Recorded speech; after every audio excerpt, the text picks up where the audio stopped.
toasting, joking too. Sipping and roasting is what we do.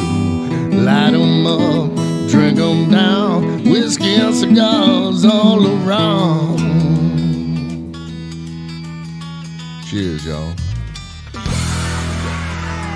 Well.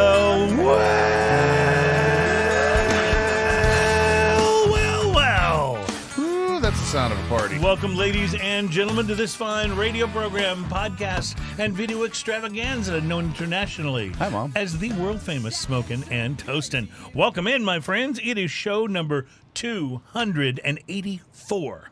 That is so close to halfway point. Yeah, halfway to 300. Yeah, Yes. It's absolutely, absolutely mind-blowing. We've been doing the show now for 284 episodes. Actually, 283 plus the one lost episode, which we refer to every once in a while.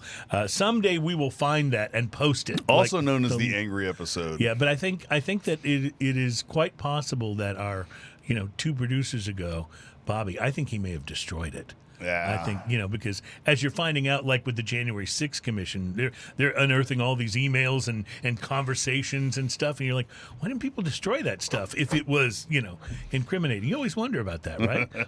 Why is that stuff still on your phone, for God's sake? Right. Didn't Tom Brady teach you anything? Smash your phone. All right. Anyway, but I digress, and it's way too early to digress. Check. We are very excited about today's show because our special guest is our smoking and toasting wine expert, Mr. Marc Borel. Welcome back to the show, awesome. Marc. We had kind of slotted Marc a couple of different times, and I think things got crazy at the restaurant. Things got crazy. And so we are thrilled to have you now. So I'm happy to be back. What does it mean, actually, when things get crazy at the restaurant? Because you guys always seem to be doing a lot of business. We put a key in the door and unlock it. Oh, okay. I love that I restaurant is a love that you busy do. place. Well, it is. It's busy crazy. all the time. Yeah. That's why what makes it extra crazy when The funny thing is after, and I think I may have mentioned this the last time I was and we're here. talking about the Rainbow Lodge, by the way, Yes. here in Houston. Just in case anyone has not seen our shows with Marc before, Marc is the wine expert there, as well as us kind of adopting him as our wine expert. I'm So, okay with it. There's enough of me to go around. Yeah, good. What happens when it gets extra crazy? Once we, because we live in Texas, we were only closed for 2 months, during COVID. Right. And once we reopened, even at half capacity, things just went bonkers. Mm-hmm. And they haven't stopped. And that's been, what? It's just been nuts. Then. Yeah, a year and a half now. And Your it was restaurant nuts. has a very, what's the word I'm looking for? Very loyal clientele. Yeah. You see a lot of the same people. A lot of repeat customers. So yeah. we've been, we'll celebrate 45 years this year. 45 years. Do you know how Yeah. few restaurants make it to 10 years? Never mind 5 45. years. 45. And then 15 years in our current location. Mm-hmm. And we have like some of the most loyal and awesome guests that do keep showing up.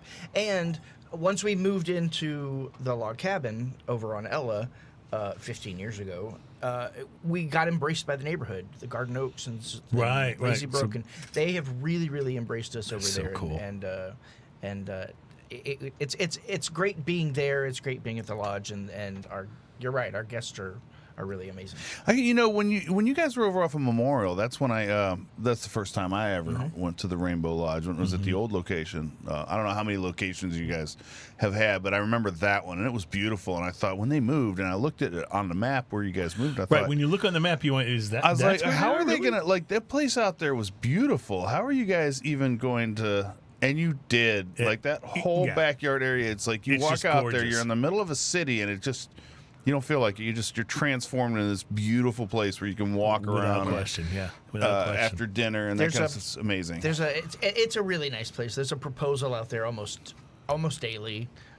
We had a big wedding out there on Saturday, and it's a really nice place. It really is kind of like an urban oasis. It's like picturesque. It's just, Well, and the interesting thing is, I don't want to take up too much of your time, but the interesting thing is that 120 years ago, when the log cabin was built, it was built as a home, and it was in the middle of nowhere.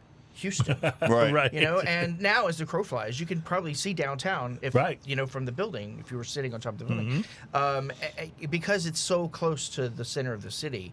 But you don't feel like it back there. It's on an No. acre of land. It's a really special place. In fact, we've got to get back out there and do a show on location Yes. again, because it's just such a fun place to sit out in the back and smoke and drink and talk about all You will, the on that stuff back we patio, enjoy you doing. will forget you're in the middle of You Houston. really do, That's and it's awesome. So anyway, welcome in Marc Borel. We're going to talk Thank you. wines for the summer and wines for right now, and we do want to say a big thanks, by the way, to last week's special guest, Ryan Savoie, who's the executive chef at St. Arnold Brewing Company, and he came in and talked food and beer pairings with us, and that was a lot of fun. So thank you, Ryan, for being on the show. Today we're going to talk wine, of course. Mark has brought 3 very interesting selections, and I see one is a Polyfumet. So Close enough. How bad did I do? Yeah. Pretty bad. Okay. All right. Good. Well, you can help me then. We'll get there. You can help me. That's easy All for right. you to say, Yeah. buddy. I said that like a Texan. In any case, we will be enjoying some tastings here, and we'll also do another tasting, which is something I brought along that is sitting on top of Mr. Twirlygig, and it is a rum. It's an Appleton Estate Black River Casks 25-year Jamaican rum. This makes me very happy. It's let's hope it makes everybody happy. Well, you notice whenever Cruze brings in a spirit, he always goes that extra mile because there's no plastic sealing this, so there's no way for No me chance to of getting like a when I go to paper open it, cut, I'm not going to get a little plastic cut. plastic cut or Yeah. anything. And he's also cleared the neck of the bottle to make sure that there's less spillage. It's very thoughtful. When I use, yes, I mean try this to- is I try to do for this others. isn't the '80s before safety was invented. This That's is right. this is 2022. That's right. In the 80s, people went around on rollerblades and stuff. There was no thought for safety. I think that was the '90s, but yeah, close Maybe. enough. No. I think I remember some rollerblading in the 80s too. So anyway, and so Mark's brought in the wine. We have some rum. It's going to be fantastic. And now, Ian, I've had a very busy week. I have relatives coming in from out of town, and things are a little bit crazy. But you were able to go out and visit with a couple of our old friends of the show, weren't you? I was. So one of my buddies sent me an email, and he goes, "Hey, do you want to go to this?" And I looked at the email, and it was Justo Arroyo in town, and he was at Lone Star Cigars, so up on 249 towards Tomball. They call it Vintage Park out there. Justo's the guy that Justo's basically the man. welcomed us into his Yes, home yes. in Honduras. Yes, and we had so much fun. I went out there. He was surprised to see me, and we had a good old time. We caught up, smoked cigars. He got a couple new things coming out. It was a lot of fun. And he also reminded me that that was their first when we went out there. That was their first group that they ever had. The first time out they'd there. hosted a group, really. Well, man, I think I knew that peripherally, but I forgot about that. the But yeah, hospitality was just that was- great. I told him, I said, it's hard to even think about that part of it because you guys ran it so well, so Yeah. smoothly. I think Adam is still there. Yeah. Matter of fact, I'm pretty sure he's hanging out riding horses and Adam smoking had cigars. such a fun He time. really did. But anyway, yeah. So I got to hang out with him and just for a bit, and he said he's going to be in town till at least Friday, all the way through Friday. And I was like, well, where else are you going to be? So he told me he's going to be out at Smoke Ring on Friday. So I went out to the Smoke Ring. Out there in Webster, and those guys are always super nice. And I took a short video just to say hi and pop it up on the show. So So let's take a look right now. Hey, thank you. Here in Houston, Texas at the Smoke Ring. This is awesome. Thank you great to see you again, Ian. well, it was fun to come by here. I don't know if I can fit in this picture. I'll get him in here. Yeah, there you go. There you go. What's up, y'all? We're here with Tyler and Justo. I heard Justo was in town. I was going to be in this shop, but we got Tyler in the shop. So Tyler works here at the Smoke Ring, and it's a lot of fun. I came up here last night when Justo wasn't here because I got wrong information, but I got to see him It was all my twice. fault. Right? I just wanted to see Ian more. That's what it was. Justo, how have you been, man? How's it been? Well, you know what? It's been a while. Last time, you actually went down to Honduras in our first trip. That was And so much fun. and it was a blast. I really enjoyed having you there. And since that first time you went down there, we have expanded our line incredibly. You know. Hey, how are you? So it's been great. Now since when you first came down, we only had the Corojo. Then we came out with the Maduro. We have the Yeah. Dominican. Now we have the vintage. We have also our Cameroon, that we also grow ourselves. I haven't So- tried the Cameroon. I'm looking forward to picking up one of those that you'll pretty be able to quick. get really quick. So Look at that. Yeah, you bring that right up here. Yeah. we actually There you grow our go. Cameroon ourselves, and There it so is. far it's one of the most successful wrappers that we have right now in our line. Awesome. So we're very happy with the performance, and actually there's a great consumer feedback. That's going to be my next one. I'm having this vintage selection right now, which is fantastic. If you like something earthy and nutty with a little bit of toast kind of flavors going on there. And it's really good. And it's really good. Yeah, it's real Well, I'm good. glad you like them. That's very important. Always. Yeah. Is that what you're smoking today? And I'm actually smoking the Tatiscan. You know, Oh, the it's gonna be Tatiscan, fourth, yeah, fifth yeah. Cigar of the day, so I'm doing the milder stuff. You know, I'm a mild guy. Fantastic. Yeah, I took a shot of all the different cigars you had up here, but this looks so good. The setup is so nice. We'll back this camera up a little bit just to show a little more of it. Yeah, you got it set up real pretty up here. Awesome. So what you got going on in the near future here? Well, going back to Miami tomorrow at 5 in the morning. That's pretty early. Hopefully, I'll be able to have some time off this week. I've been on the road for a while, so it's good to be back home and Get doing your own bed. Get my Like own that's bed. that's like the big payoff at the end of it, right? And the great thing is, once I get home, you know, my daughters, my wife appreciate me more because I'm not, you know, Right. You're not under the feet all the time. not under the feet. I'm not getting beat up all the time. So So glad to see you here in Houston. I'm so glad I caught wind of it, and I actually came out with a buddy the other night when you were at Lone Star Cigar, and we got to visit and chat and catch up a little bit. That was a lot of fun.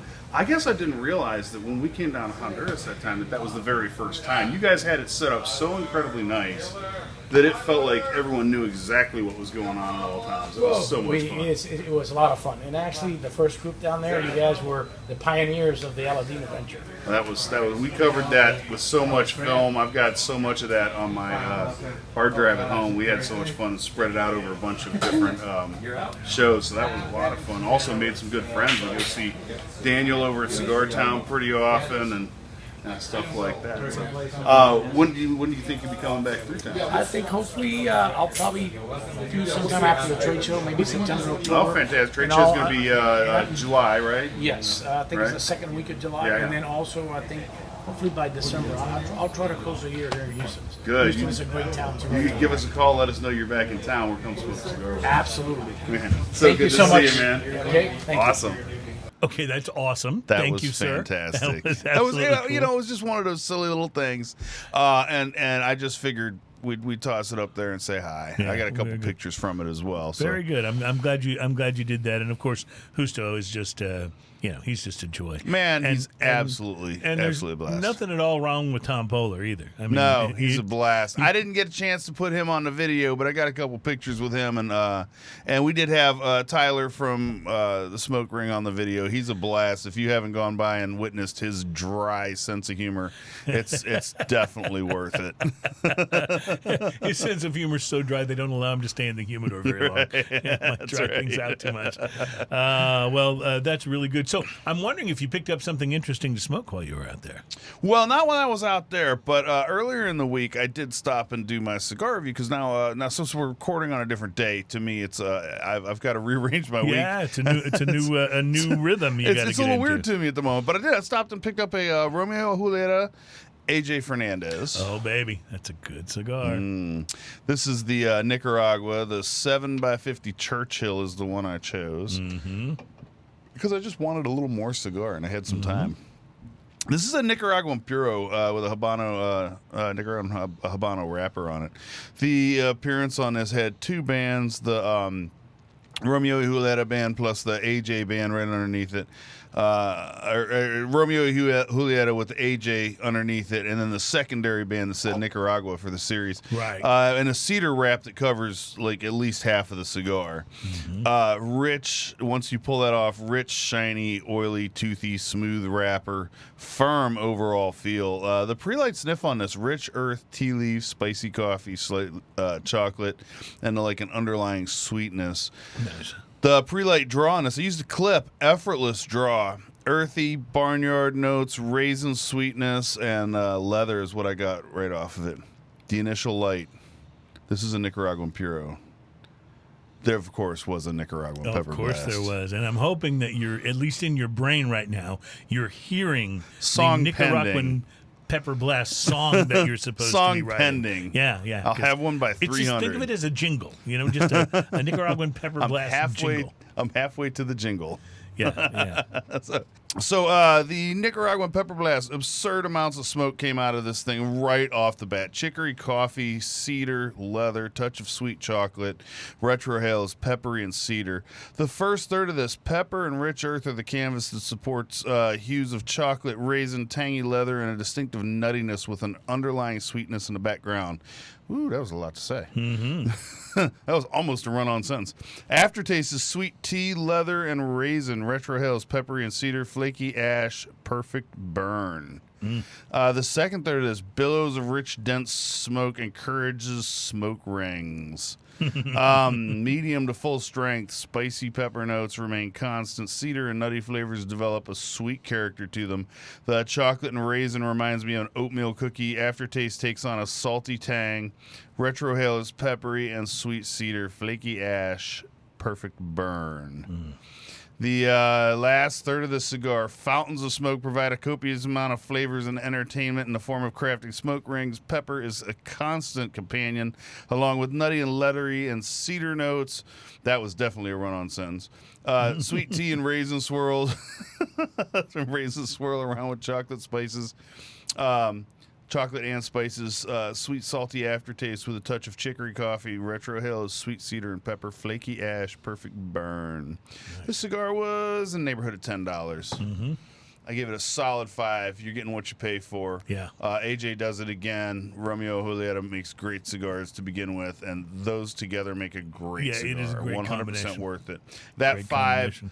It means you get exactly what you're paying for And that. for a $10 cigar, $10 that's a very good review. It's a very Absolutely. good review. I had a cigar with a name longer than the cigar itself. It was a Robusto cigar, but it was the PDR A. Flores 1975 Serie Privada Capa Habano SP52 Robusto. Wow. Now, that's I hope a they long weren't name. charging by the letter. That's a long name. In fact, it's hard to get the whole thing on the cigar because it's just a Robusto.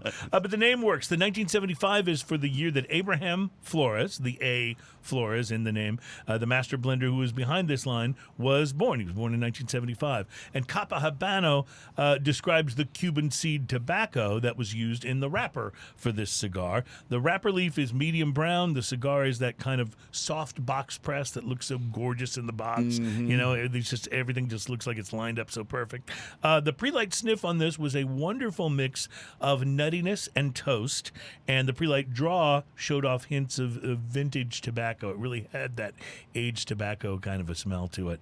Wrapper on the 1975 is Ecuadorian Habano. The binder is from Nicaragua, and the filler tobacco is from Nicaragua and the Dominican Republic. I used a punch, and I lit it with a torch, and I was off to the races on the 1975. Now, I didn't get the Nicaraguan pepper blast from the first puff. So I'm guessing that the Dominican Corojo tobacco in the filler mix maybe muted the Nicaraguan tobacco's initial strength somewhat. Either way, the 1975 was quite complex from the very beginning, and it was one of those smokes that I enjoyed from the first puff without having to wait to get a half an inch in before it kind of reached its mix. Didn't have to wait for it to settle down, and it was awesome. There was a little portion of the wrapper leaf that was missing from the cigar. Just for whatever reason, it was kind of a hole in the wrapper leaf on this particular cigar that I actually didn't even notice until I had lit it up. So that was kind of interesting. It began to crack and widen as the cigar heated up.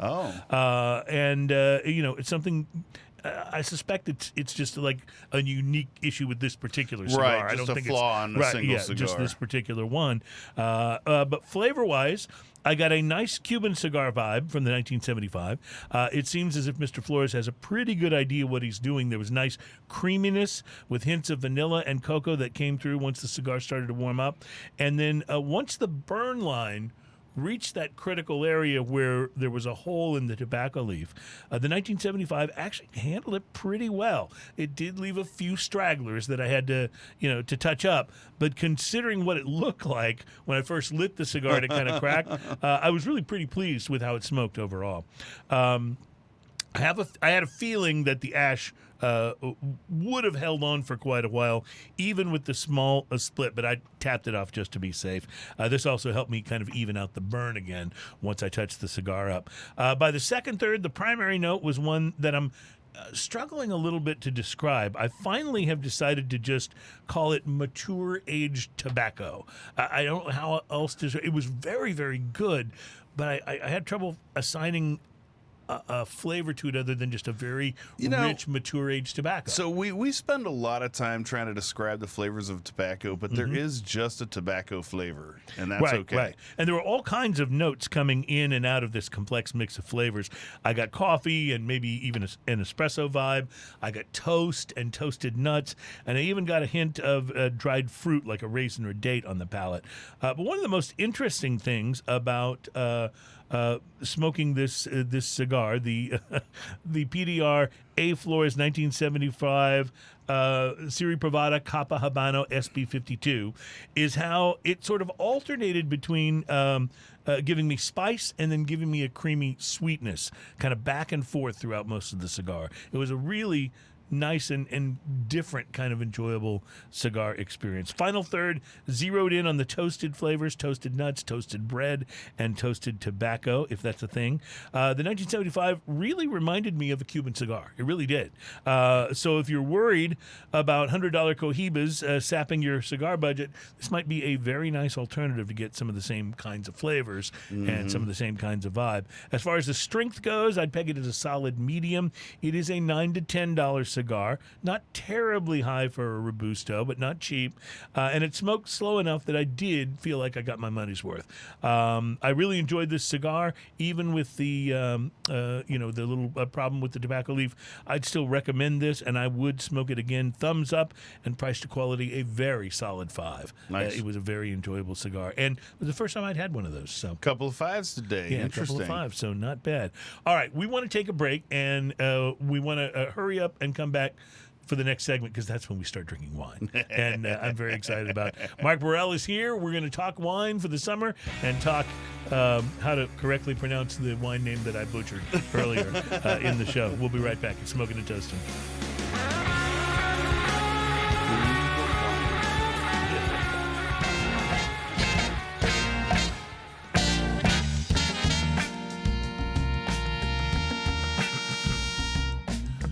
Welcome back. It's Smoking and Toasting. This program is all about craft beer, fine spirits, hand-rolled cigars, and in the case of today, fine wine, because Marc Borel, our wine expert, is with us. And, Ian and I know a little bit about cigars. We know a little bit about spirits. We know a little bit about craft beer. But we don't dare go into the wine world I know unless the you're here. littlest bit about wine. So it's why we love having you on the program. I generally don't buy it in a box. Right. Yeah, that's a pretty good. Now, getting better. Used to, you would say the same thing about screw-off tops, but that's not a thing anymore, is it? That's right. I mean, there are some bad wines with screw-off tops, but So- it doesn't necessarily mean. The owner of the lodge, one of her best friends had her birthday at on Saturday night at the lodge, and asked for something special for me. She loves white Burgundy, Chardonnay from the northern part of Burgundy specifically. And I found one that I thought that she would love. It's the last case in the city. It was and it came in with a screw top. And I thought to myself, geez, am I going to offer this woman a screw cap? Because it's not a cheap bottle of wine either. Right. But there have been lots of studies. In fact, one particular producer in Oregon, by the name of Chehalem, did some studies, and they made all of their wines for like 15 years in both under cork and under screw cap. And they found that the screw cap was a better closure for for them. There was less loss, there was less oxidation. Yeah, they don't breathe as much. Yeah, and you Did that- take away the whole cork taint Right. issue altogether. Did that have to do with the type of wine that they were producing, or is it a fairly universal Well, the interesting thing is that they're in Oregon, and we'll talk about this with one of the wines that I brought. In Oregon, they produce a lot of Pinot Noir and Chardonnay, the same two varietals that are produced in Burgundy, which is very, and now it's very expensive. It's a very high-end thing. And you would be hard-pressed to find a lot of Burgundy producers who would even consider putting their wines under screw cap. So it doesn't have anything to do with the varietal itself. It has a lot to do with the mentality of the winemaker and just what they feel like is the best. what they feel. And, the best for their wines. 95% of all Australian wines come, no matter how much they cost, come under screw cap. Now, I've had some older bottles of wine, things that I've had for a while, that I've really struggled getting the cork out appropriately on. Now, admittedly, I'm not the best in the world at that, although I do have a fantastic wine bottle opener. It's one of those that you put here and you use the handle and it pulls it out very smoothly and takes out. So it generally works really, really well. But some of the older bottles can be very fussy with that cork. And so does screw cap versus cork, does that change at all if the wine is aged for a very long time? In other words, if it's an older wine, do you kind of want it to have a cork? So there's something to be said about the actual oxygen exchange that happens under cork, because it's minute, but it's there, and there's something to be said about how that ages, and it does age it differently. But if you want the wine to remain as fresh tasting and not as opposed to sour or have turned, right, but to remain as fresh tasting as possible, then you put it under screw cap. Now, there's a lot of wine out there that benefits from the cork, and that the aging that it does makes it a finer wine, a more approachable, more people want it more, right, and they pay for that. right. Makes sense. Screw cap's actually a little bit more expensive than cork is, because cork is a renewable product. They can make it all day long in Portugal. Right. I know even like at Specs for years, I think they still do this. They were collecting the corks and getting them and recycling them, which is kind of cool. Well, and it's unfortunate that your listeners can't see this, but you guys can actually see the difference in these two corks here. Right. And this is a plug from the bark of a tree, and this is an amalgamation of a bunch of them. And what's your feeling on the synthetic corks? Do you like them? Are they good or are they bad? Winemakers think that a synthetic cork doesn't breathe as much, and it expands a little bit more, and it seals the bottle almost too well, a little bit better. To me, they're harder to get off. They're to get out rather. There's they really play hell on your wine key, or if you have a gadget that we like, that it's called a Coravin, which actually puts a needle through the cork to extract a bit of the wine out before you even open it. It's hard to, because it doesn't close back up again. Right. So I more often than not, that synthetic cork is in a bottle that's just not quite as expensive. They save some money that way. Okay.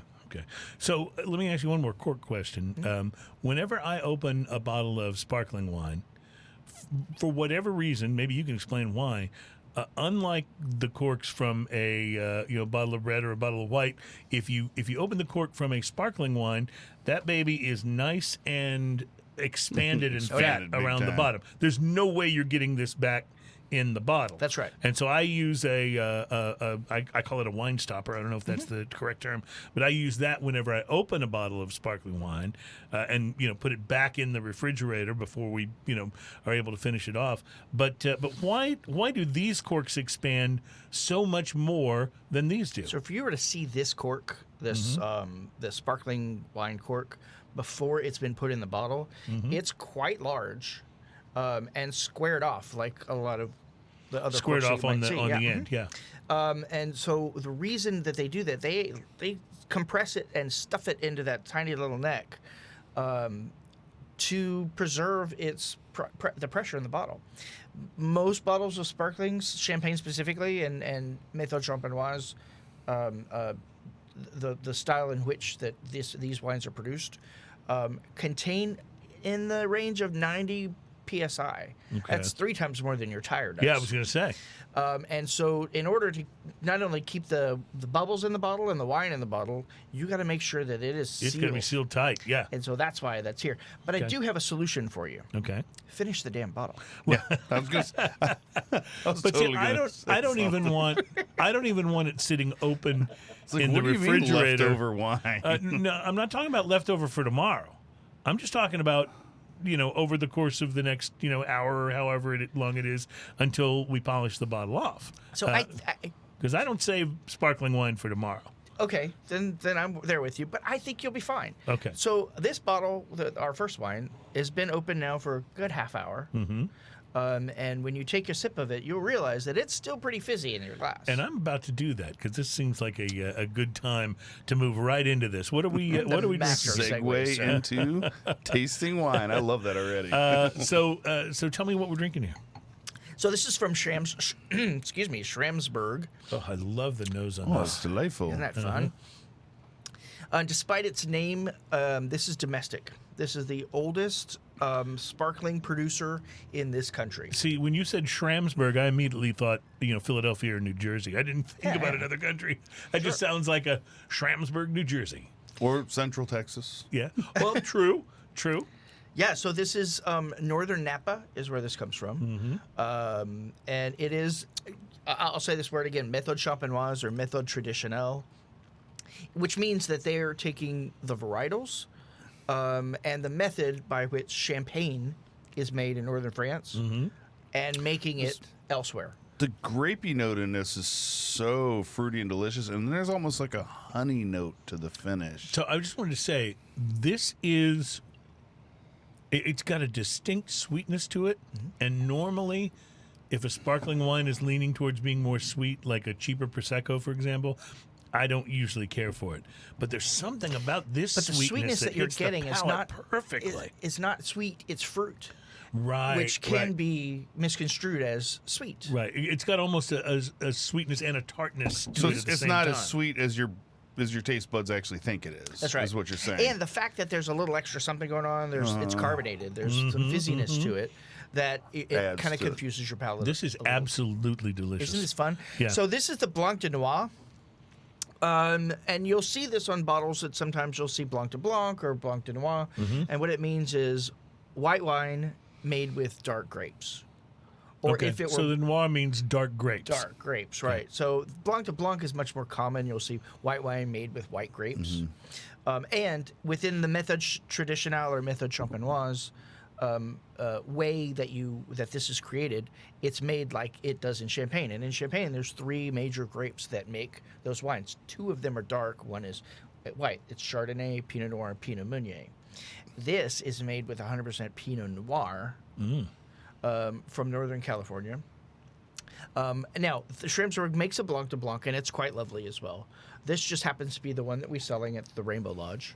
And in not a very expensive bottle in the mid-70s, I'd say, for this bottle. It's a great celebration wine. In fact, it has been at all but one presidential inauguration since the winery has started. Really?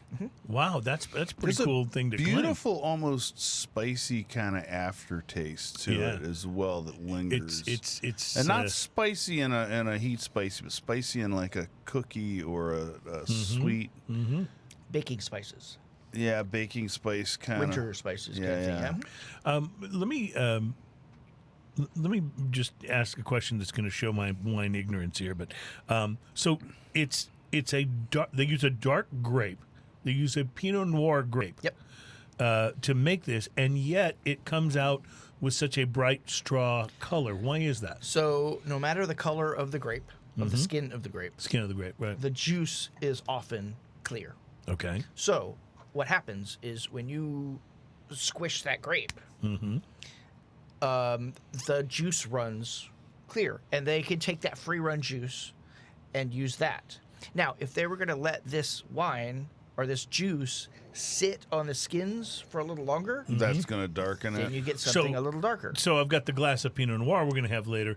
That's why this is darker, That's because exactly the why it juice sat on the skins longer. And if it only sat for a short amount of time, then you'd get rosé. Now, there's several different ways to make right, rosé. Sure. You can But you get let that it sit more- for a short amount, an hour maybe. Yeah, and then that in the- between color.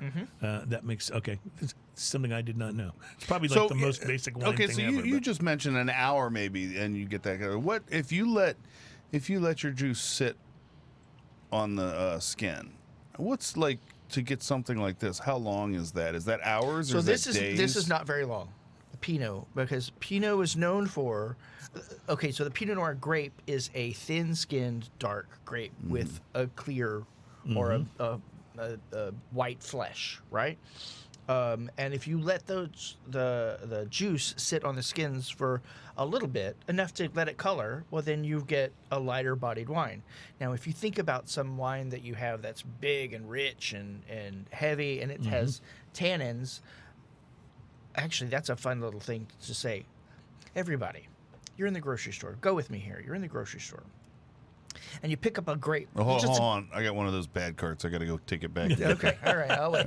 the wobbly wheel. I hate those. You just go pick a table grape off of the out of the produce section. You pop it in your mouth because everybody tastes a grape, right? right.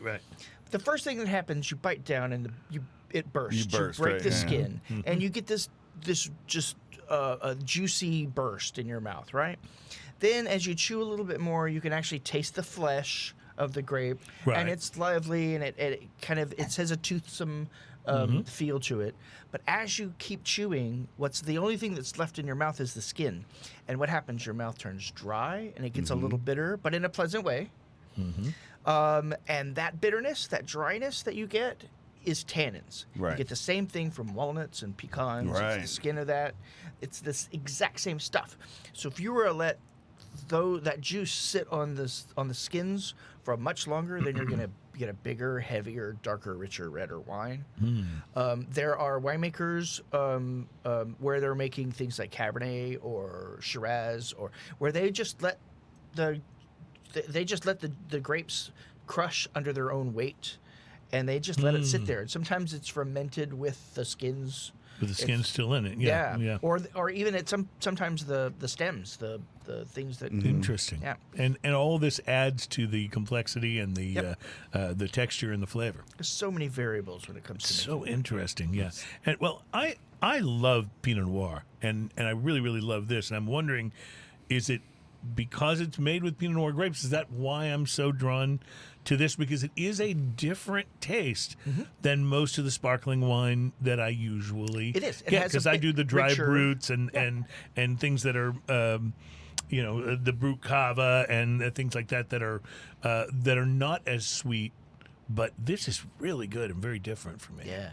Yeah, Like and I brought that. I was debating on whether to bring a couple of other different wines, and I brought that Pinot specifically to show the difference between the Pinot that's made from the sparkling and the Pinot, And Pinot that's made in the more traditional red wine way. Well, fantastic! This is absolutely wonderful, and I can't say enough good things about it. It's just wonderful and lovely. And you said this is probably like a $70 bottle or At something? the lodge, you'll find At the this in lodge, the yeah.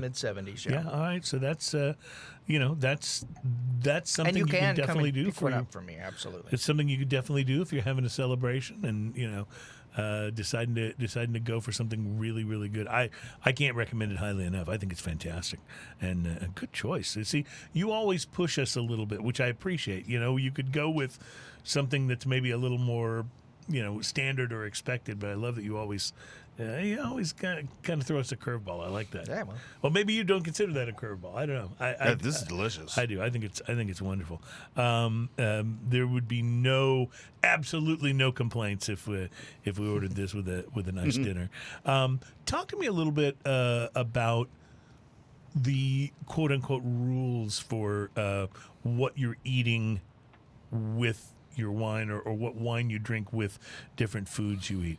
The sort of traditionally understood things is that the lighter wines, the white wines, are for fish and maybe for chicken, and that if you're going with beef or some of the more exotic game type stuff that you guys have on your menu at the Rainbow Lodge, that you would go with a red, maybe even a heavier red. How much of that is legit, and how much of it is just, drink what you like with what you like? So I get this question all the time. I bet. And a lot of our guests would say, "Oh, we're going to have this and this, but she's having this and he's having that." So you got a real mixed bag at the table, right? What can we have? And I have a couple go-tos that I think are great with everything, including one that we'll have today.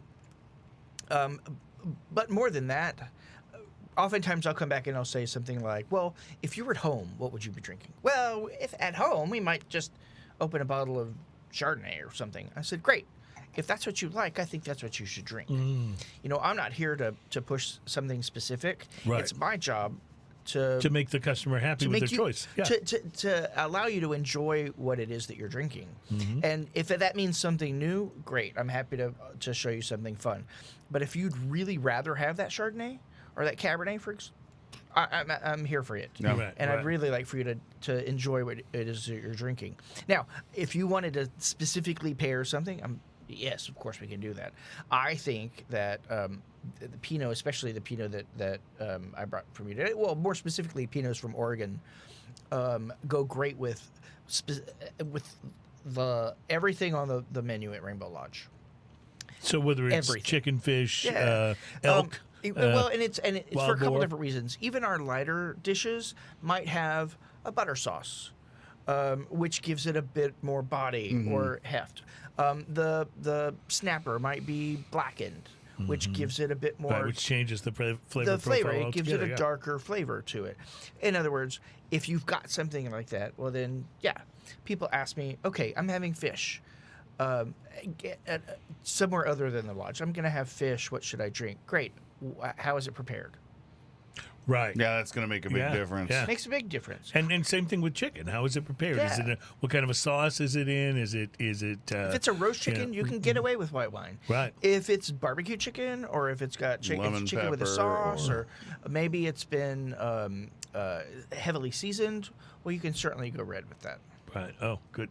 That makes total sense, and it still generally can be expected that the bigger the flavors in your food, the bigger the wine and the darker the wine that can pair with it. Whereas flavors that are more delicate, you think of a snapper or something like that. Like you're probably better off with a white. Well, and you also should consider the method. Not the method by which it's presented or prepared, but the style in which it's prepared. Right. Yeah. If you're drinking if you're having Provençal pork, well then a Provençal style pork. Well then, why not drink something from Provence? Right. Right. You know what I'm saying? Yeah. If you're having a dish, a paella, for example, drink something Spanish. Right. Right. And That does make some sense. If it grows because- together, it goes together. I love it. I love it. Grows together. Well, goes and together. then the other basic rule for it is you don't want either your drink to overrule your food or Or vice versa. You want it to complement each you other. want to find something that works together because if you're having a light baked fish of some sort and a heavy big heavy red wine, then you're probably missing a lot of the fish flavors. Yeah, absolutely. And that's really what it boils down to is Well, and I appreciate you having me here, and I love talking about wine, but my portion of what I do at the Rainbow Lodge is not the star of the show. It's what chefs doing in the kitchen. That's the reason people walk in the building, because they're wanting to have a great meal. I'm there to accentuate it, to make it Right. better. They're there for a great The culinary icing on that experience, cake, so to and you're speak. there to make it. Yeah, Yeah. you're there to do the icing. Absolutely, Absolutely. I believe that. I believe that, and that's what's so wonderful. And the more time that you spend investigating these type of things, how food and whether it's wines or spirits or beers or whatever, how these things pair, the more time you spend doing that, the more you, quite frankly, appreciate the knowledge of someone like Marc who Yeah. understands it, really, really well. And, this is what you do. I think about wine and spirits in the context of this show, but I'm not dealing with them every day, and you are, and that's what's I may be dealing with them every day, but what I mean by that is slightly different. But no, this is an area where it's so great to have your expertise, whether you're sharing with us here on the show or whether we're in the lodge and going, Mark, here's what I ordered for dinner. What kind of wine should I go with? I hope that people take advantage of this. Yeah. Well, not just me, but other people in my business, because a lot of consumers may think, oh, you're going to get the guy in the jacket to come to the table. He's going to want to sell me something expensive, and nothing could be farther from the truth. We just want to make sure that you're having, and maybe it's the $30 bottle, and maybe you want to spend some money and you're celebrating and you want to do something. This is a problem in the service industry. Is if you perform a service, like I do guitar setups and repairs on guitars, and people want to tell you your guitar needs to be set up. The first thing I can see is, yeah, right.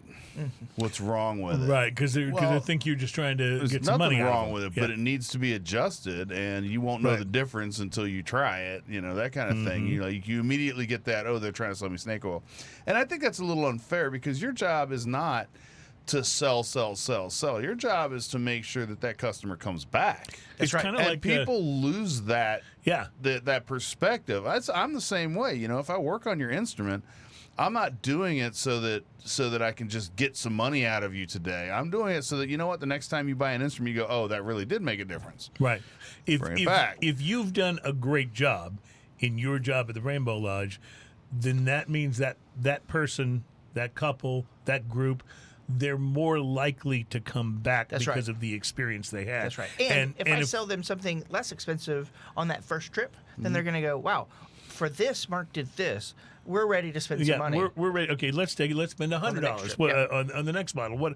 What should we get? And you and the wait staff are the face of that restaurant, because once you sit down, like you're the only people you're the only part of the company that people really talk to. They don't get to talk to the chef. They don't get to talk to unless there's an occasion and stuff like that. That makes a big difference. And I'll just say this: if I'm coming back and I'm going to spend $100 on a bottle tonight, that's when I really want your input, because I don't want to spend that $100 blindly. That's right. If I'm going to lay out $100 for a bottle of wine, I want a recommendation, so I know I'm headed in a good direction based on what we're going to eat and on behalf whatever. of all of my colleagues in the city. We want you to have a good time. We want you to have it only makes sense. We want you to get value for your experience. And just obviously you're in the service industry, so that's what you're there to provide. But also importantly, you want people to have a good experience at your restaurant, and you want them to be excited about coming back. Which, by the way, I got to come back. It's been too long since I've been there, and every time we start talking about it, my mouth waters thinking about that elk. Ian, you were the last that yes. Me and my wife came in, and we asked for you, and you came over, and recommended a bottle of wine that went fantastic. I believe my wife was having the lamb, and I had, I can't remember, but it was delicious. Did you have the plate with all the different, like the sample? No, see, this was an exception to that, because I usually get that. Yeah, but I was like, I'm not getting that this time. I'm going to branch out, and I got. I can't remember. I have to look at the menu. I bet I'd remember if I looked at it. But it was fantastic time. The wine was fantastic. I get absolutely. It's not even hungry. I get to where I want to experience these things on my palate every time we talk about it, and I gotta make a booking. Are you guys booked up right now? Pretty booked. So a few weeks out, though, I could probably find something. Okay, so I think the later in the week it gets, the more time ahead you need to consider that. But Tuesdays we're closed on Mondays, but Tuesdays, Wednesdays are typically pretty good. Okay. Later in the week's just a little. Yeah, don't last minute on a Saturday. Yeah. That's probably not going to work out for you. It's tough to do Whataburger last minute on a Saturday. I mean, in this town especially. So. Well, and it's unfortunate that we've gotten to that point, because for years and years we weren't, and people could just pop by. Right. And it's as much as we love to have you, we need some. You need some advance notice. I got it. All right, we're going to take a break, and we will be back. By the way, we will be bringing you our most popular segment on the program coming up here in just a little bit. That segment, of course, being Drinking News. And today's Drinking News teaser headline is you're in a lot of trouble. And we'll be right back with that and more. It's Smoking and Toasting, show number 284. Halfway to 300. Marc Borel is in the house. We'll be back with more wine and a little bit of rum coming up.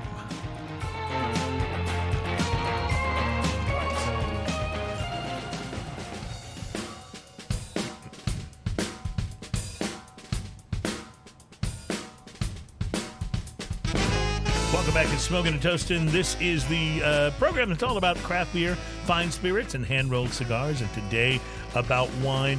Mark, that sparkling wine that we had in the first in that last segment is still on my palate. Like I've still, and that's interesting because don't necessarily find that's always the case with sparkling that I've still got, because I took my last drink of that 5-10 minutes ago, and I can still enjoy the sensation of it on my palate. Is that something that is that because it's a better wine? Maybe is it because it's just a characteristic of this particular wine? The fancy term for that is finish. Finish, okay. Yeah, and that's how the we wine talk about finishes. finish. Yeah, and its length, and I would imagine it's the same with cigars, and how long it lasts afterwards. And you're right, it does linger for quite a bit. In a very pleasant way, by the way. It's really, really wonderful. Absolutely, and which makes it an easier wine to enjoy.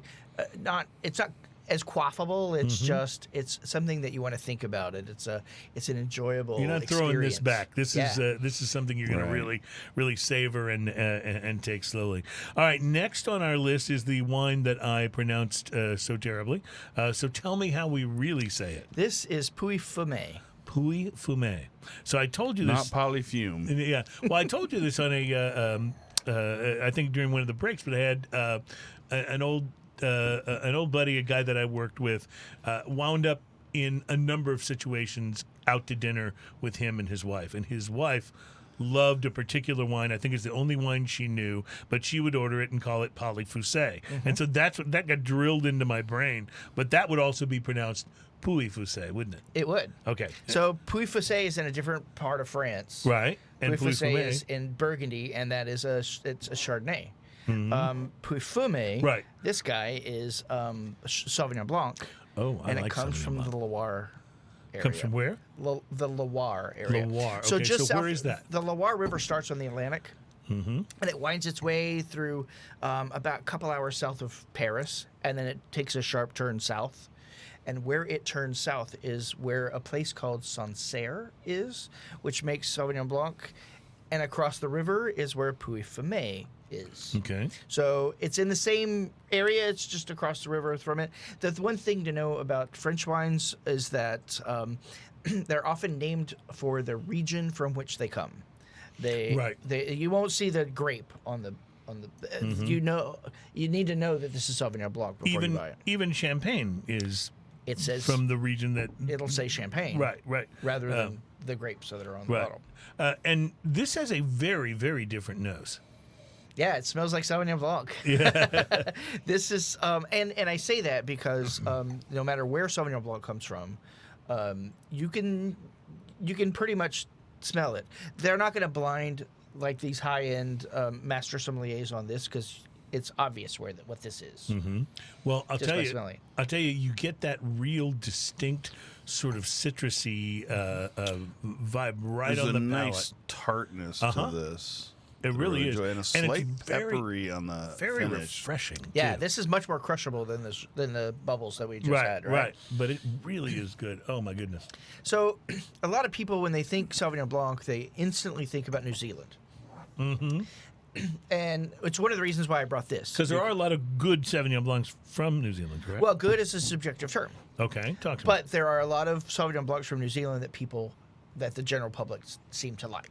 Okay. And I'm not disagreeing with you. I think that New Zealand makes some really fantastic. I was going to say, I've had some New Zealand Sauvignon Blancs that I have really liked. But it is quite different than what we're having here. Yes, this has got a more brightness to it, more of a. Ian mentioned it being a little bit tart. That seems to be a little more pronounced than the Marlborough or other. You get much more minerals. You get a minerality right. from France specifically than you would from around New Zealand. And there's a lot of terms to describe the nose, whether it's ammonian or dare I say cat pee, when a lot of people, well, you know, a lot of people, that's the ammonia. Yeah. Right. Well, and there is that quality to it, and not having cats, I can't really. And cigars have barnyard, and that's right. Barnyard and beers can have funk and dankness, right? And dank, and those can all be good rums things. have rubber. That's right. Rum. A lot of great rums have a distinct rubbery vibe to them. And you know, in the flavor, in the wines, it's not much different. There are wines that can be defined or described as having a cat pee smell, or a Band-Aid smell, or a rubber band kind of thing. And there's a lot of those different wines out there. This happens to be that ammonian kind of quality, but it's not an unpleasant way. And it's very bright, it's very sharp, it's very crisp, it's very mineral driven. This is why I chose it for today, because it's something that I think would work well in hotter temperatures. So when I go for a white wine, I find that I am more likely to enjoy a wine like this, or a Pinot Grigio, than I am necessarily a Chardonnay. I'm not saying I don't like Chardonnays, but I have a tendency to always lean towards a Sauvignon Blanc or a Pinot Grigio.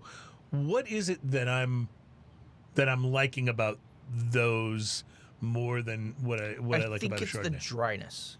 Oh, you're probably right. Yes. Yeah, you probably are looking for or prefer something that's a bit drier, that finishes a bit more cleanly. Mm-hmm.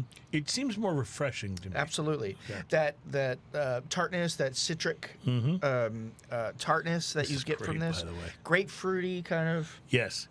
And I like that. I like that in IPAs too, in beer. I love the ones that have a little bit of a grapefruit a tone to them, or a little bit of a grapefruit note in the haziness. But this is This is sharper. Whereas that is more just kind of a rounder citrus. But this is very sharp and crisp, and I don't know, it just seems very, you mentioned crushable. It does seem very crushable. Totally. Like you could totally put this down. Yeah, and, you keep this really it's cold. almost- Yeah. There's almost an apple crispness to this. Absolutely. Like A green apple. Absolutely. green, very green apple. Granny Smith. Crisp, kind of. And it's not to say that it tastes like apples, but it has that kind of crispness The kind to of it. crispness. It's that, that a good and apple a lot does. of that you get on the finish. That lingering kind of tartness, like once you've had. Like the skin of that apple kind of tartness. And a lot of wine people will use fruit, because grapes are fruit, as a descriptor. People will consider things to be pear-like or melon-like, or right, those stone kinds of fruit, those kind of things, yeah. Absolutely, You know, and this tends to be. a juicy red apple is nice, but not every apple is red. Man, a green apple and smoked Gouda. Yeah. I was just giving you a line from an old dance song good from back in stuff. the rave days. Let's take a break, and I'll be right back. That was so obscure that I guarantee not one That's person like got Before it. that's we like break, joy say it. What? and Say it. pain. A juicy red apple is nice, but wait. Oh, I'm gonna mess it up. I know. I can't do it. Okay, so say it for me, Louis Mark. Fumé. When Fouet speaking French, Fumé. you only pronounce the first four letters. Okay. All right, now I got it. And Fouet if the word Fumé. is four letters, pronounce each letter very distinctly. Yeah. We'll be right back. I hate you Americans.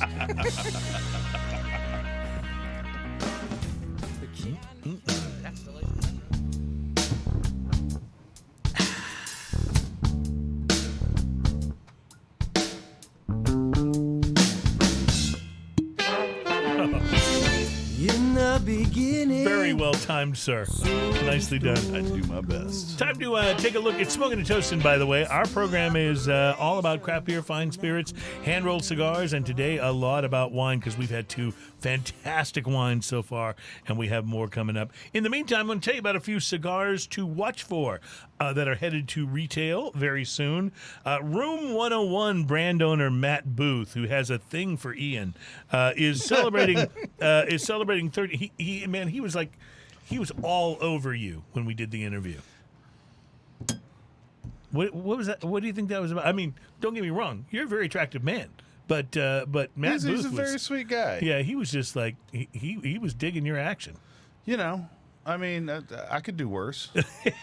Yes, that's true. He's a very interesting. He's not difficult to look fascinating guy. Yeah. Anyway, he is also a great cigar maker, and he's celebrating 13 years.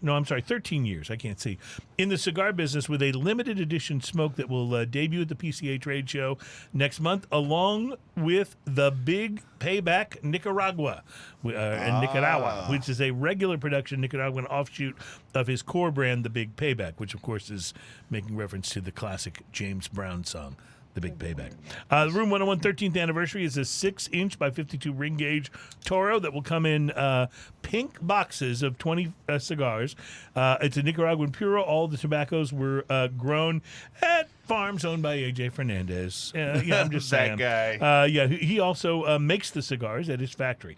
And he produced the 10th and 20th anniversary releases for Mr. Booth, as well as he was the factory for the 11th anniversary as well, although that was kept secret. Anyway, Big Payback Nicaragua also consists entirely of Nicaraguan tobaccos and is made by Joya de Nicaragua in Esteli, Nicaragua, where the Connecticut version of Big Payback is made.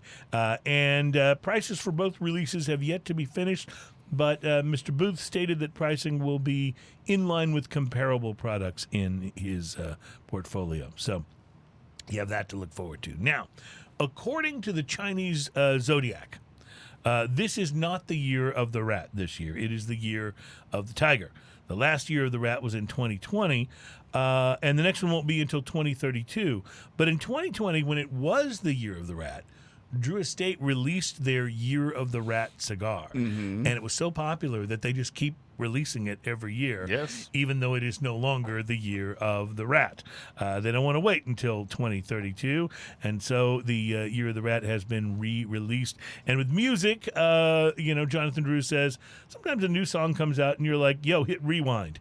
And that's kind of a testament to the proper beat, the lyrics, the completeness. Well, the same thing for Year of the Rat. He says we're just hitting rewind and bringing it back. So Jonathan Drew's showing his age. When's the last time you actually rewound anything? well, yeah, it's interesting because even my wife now says we're watching something like on Netflix or Amazon Prime or whatever, and she no longer says rewind. She says back it up. Yeah. So even the old rewind phrase is falling out of favor now. That's so interesting. Anyway, Year of the Rat is going to be available at retail stores that do the Drew Diplomat program. It will be a 5.5 inches by 46 ring gauge, and it's going to be expensive, $17.12 per cigar. Ooh. So it better be It better be good. That's all I have to say.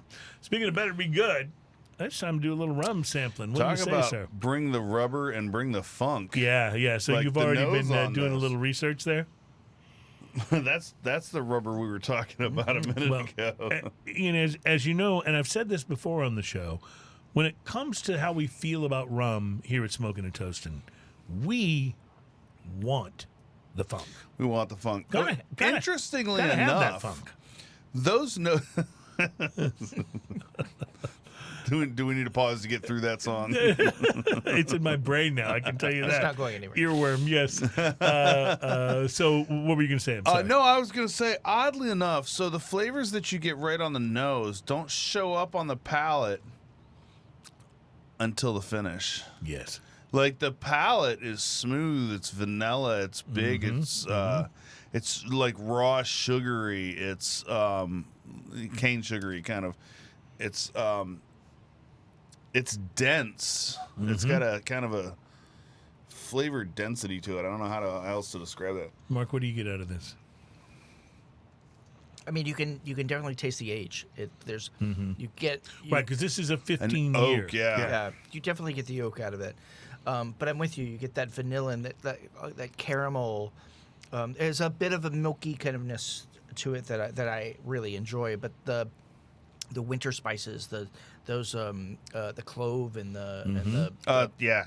Those I think pumpkin that's the spices. dense thing I was kind of talking about. really on the end really finishes lovely, and this is great. I love this. I will just tell you, I absolutely love this. I- This is right in my I wheelhouse. love the finish on this. Mm-hmm. Like the finish is so funky and rubbery and lingering and ridiculous. I absolutely love it. I love that. I feel like just like you have expanded my horizons with whiskey, I feel like I've expanded yours with rum. Yes. That you're getting so much out of this, and you were not a big rum guy before I was not. before we started doing the show. I was not, not at all.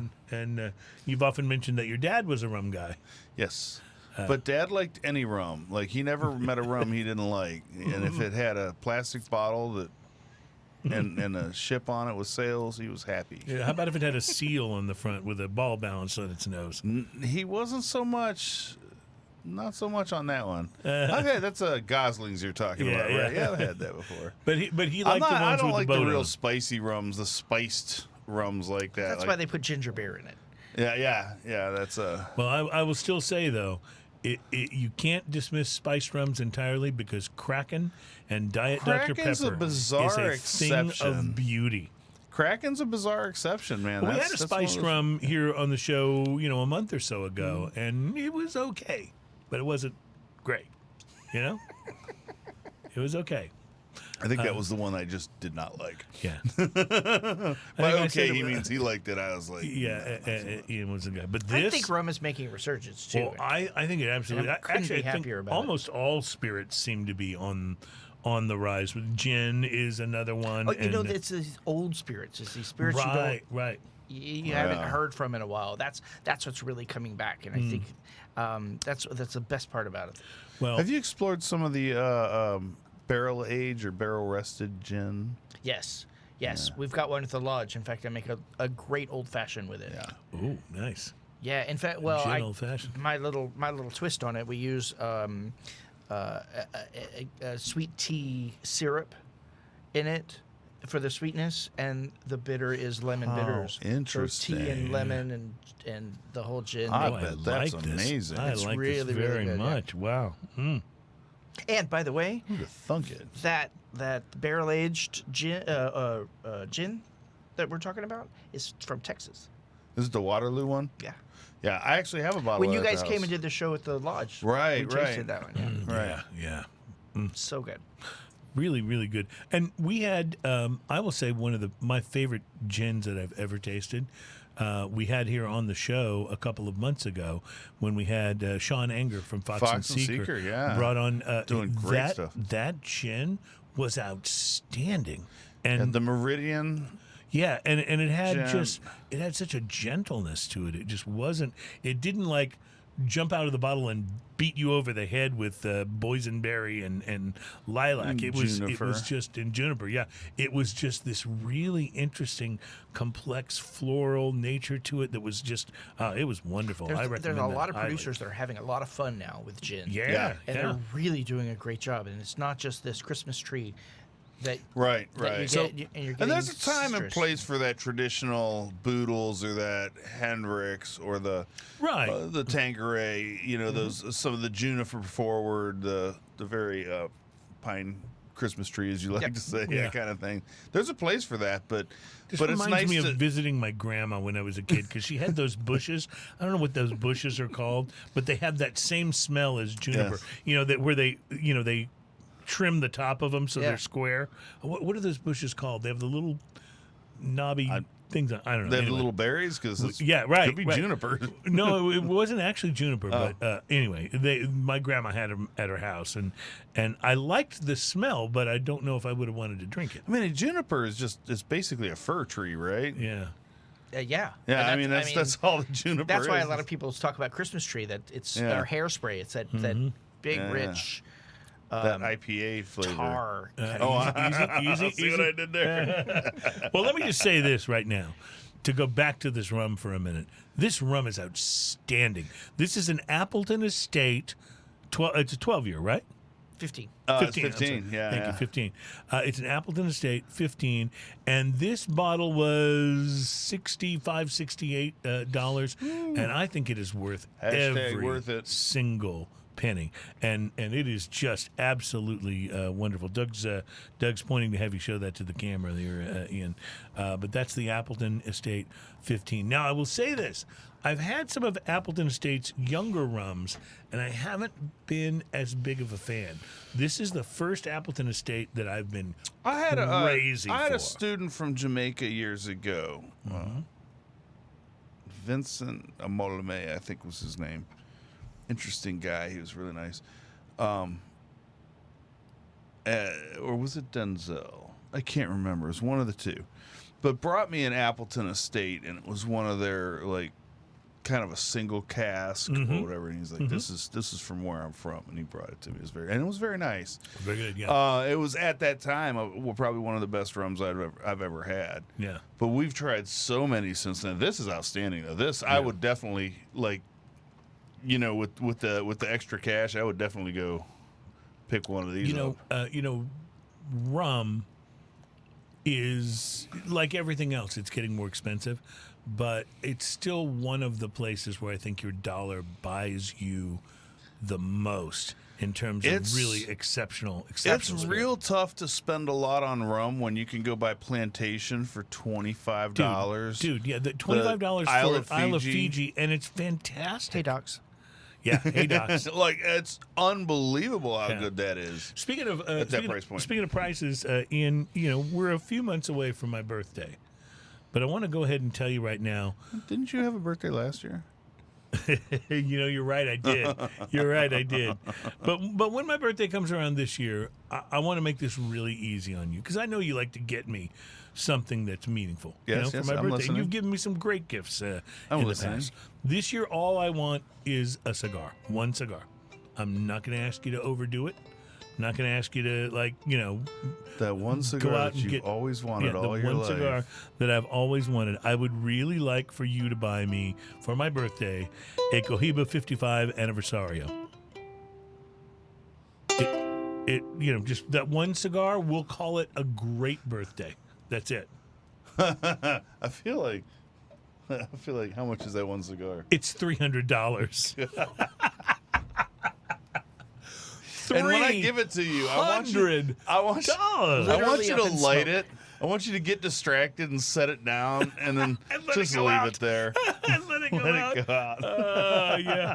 One of those things where people come along and then you wait too long and relight it. You're like, oh, yeah. I want Relight you to go penalty's like, too severe. oh, yeah, thanks. Light it up, take a couple puffs, eat some Cheetos. But can you believe that? We've been talking about this, about how Cohibas are going up. But it's Cuban Cohibas. And it is a Cuban cigar. But holy moly, $300. Woo. Dude. For a single stick? Could do an awful lot with $300. You know what I'm saying? Yeah, I mean, you can buy boxes of great cigars. There are Yes. multiple boxes of great cigars. You can buy boxes of Padron Anniversarios for that, you know? That's, you have a whole humidor full. Yeah, that's a little crazy. So at what point, you and I are cigar lovers, right? Mm-hmm. At what point does it become like... I have to admit, I am in love with the cigar. Yeah. So at what point does it become, no, I won't do that. Like, that's too much. For me? Yeah. What price point? What price point will you not cross because there couldn't be a cigar let's enough? talk about the price hierarchy of cigars, and this can be gone into wines or into spirits or anything else. But Speaking of let's just talk about my you're like, by the way, spirits. Let's just talk about that for a second. So if I'm buying a cigar, if it's $6 to $7, I don't bat an eye or think about it. Right. Same here. Absolutely 100. If it's 10 or more, I pause for a moment and try to say, okay, do I think this is going to be worth that money? Yeah, right? At 10 or more, I'm definitely counting how many I'm buying because that starts to add up pretty quick. Mm-hmm. When we get above 10, I've got to either really want to try it or already really like it. Already know that it's good. I'm not going to frivolously buy anything above $10. That's not going to happen. But I will try stuff. So when we get to $18, I don't know why 18 is a specific number there because not quite 20. You'd think it'd be 20. Yeah. But $18 is a pretty high price point for something you're just going to burn. Mm-hmm. Sometimes I'll talk myself into it, but there are cigars at that price range that are so good. Yes. The Plasencia Almafuerte is a dude. 20, What about 18 to $22 cigar. It's Isn't worth the, every penny. It's amazing. Isn't the Andalusian The Andalusian Bull is right at $18. It's a great cigar. Wonderful cigar. So there's a lot of good cigars in that price point that I'll buy that. That's my special occasion. I'm gonna treat myself. I'm gonna stick one of these in my humidor and let myself think about it for a while. You know, because the planning of a vacation is almost as almost as $18 enjoyable is as your the vacation. special So- occasion number. Yeah. For a What's that? cigar. $18 is your That's special where it occasion. starts. Yeah, Okay. that's All where right. it starts. So, would you buy now, a- that being said, I will on occasion go buy that 45th anniversary Padron, which is $30, Right. depending on where you buy, $35. right? I have had that cigar before. It's And- worth every penny. It's unbelievable. But that's I have to be in a headspace for that. Like I That you're gotta okay know, with like spending that that. is, Yeah. that's like celebration cigar. Okay, you know? so is there a cigar at, let's just say, $100? And let's assume for the sake of argument that the money's in your wallet, right? You got a little I got bonus the cash, this yeah, week. yeah. You got the cash there. Would you spend $100 on a cigar? I'm a little bit of a pragmatist, so I feel like I would buy 3 45th anniversaries at that point. Right. I don't know that I've never. First off, I've never had a $100 cigar to my knowledge. Right. Okay, I've never smoked a cigar that's like $100. This is what you're burning right now. So I don't know. I don't have a basis for comparison on that. The second thing is, if I was looking at that one cigar for $100, I would probably think to myself, I could buy 3 of these and have friends for Right. that same $100. Right. I could buy 3 of these anniversarios and we could all enjoy it. And that's kind of where my headspace goes. I have So a question. that. How long does that anniversario last? What, hour and a half? Hour and a half, yeah. So Hour 15, hour and a half. Here I am. My gears are turning up here because I have spent you're- $100 on a bottle of wine. on a bottle of wine, sure. that lasts An me hour. an hour and a half. Yeah, an hour and a half, yeah. So let me ask you this question. Where is the tipping point for you? How expensive does a bottle of wine have to be where you say, instead of spending that money on that, and we're assuming for the sake of argument you have the money, okay? So it's not about I can't afford it. So let's say you have the money. At what point of expense does a wine become not worth it because for that same money you could have several bottles of something else that you know is good? The thing is that I get treated to tastes every day. Right, and I that's taste the wine thing. all day long. And so I've had a lot of the really expensive stuff out there. I've not bought any of it, but I've had But it. we're spending your money If now, I'm right? spending money, I have spent some money on some wine, but I think it has everything to do with the occasion, with the environment. 2 weeks ago, I was in New York City. I had a glorious lunch at Le Bernardin, and I was already spending $300 on lunch. I was with my best friend and his wife and some other people, and we blew it out. Yeah. But I think there are certain situations where yes, You were in that space. we were Yeah. we were prepared to spend the money. Here's where we are, and there's a $100 bottle here. There's a $150 bottle there. There's a $200 bottle there. Also, am I celebrating something? Am I buying a $200 bottle of champagne? Are we celebrating something? Right. Or is it just Tuesday? Or is it Tuesday? And, Right. and I have some things at home that I save that I don't want to open, but sometimes it's a Tuesday and it's been one of those days, and this is getting opened today. So I recently bought a bottle of my absolute favorite tequila, which is the Jose Cuervo Reserva yeah. de la Familia. Oh. It's about $165 a And bottle going now. up steadily. And going up It is. every time, right? Like all tequila is. But I was reminded, we've talked about this, about kind of my second favorite tequila, which is the Skelly Añejo, which I think the first bottle I ever bought of it was $33, and it's now $100. It's now like $98, And the liquid hasn't $99. changed. It's still very good, but at that point, it's kind of like the question I asked you in reverse. Like, why spend $99 on my second favorite when for 60 more I could get the absolute best? And so I bought that one and brought it home, and my wife and I toasted and had a wonderful evening. But the point is that it when it comes to cost, it's about two things. A, can you afford it? Because if you can't afford it, then it makes no sense point, anyway. yeah. Right.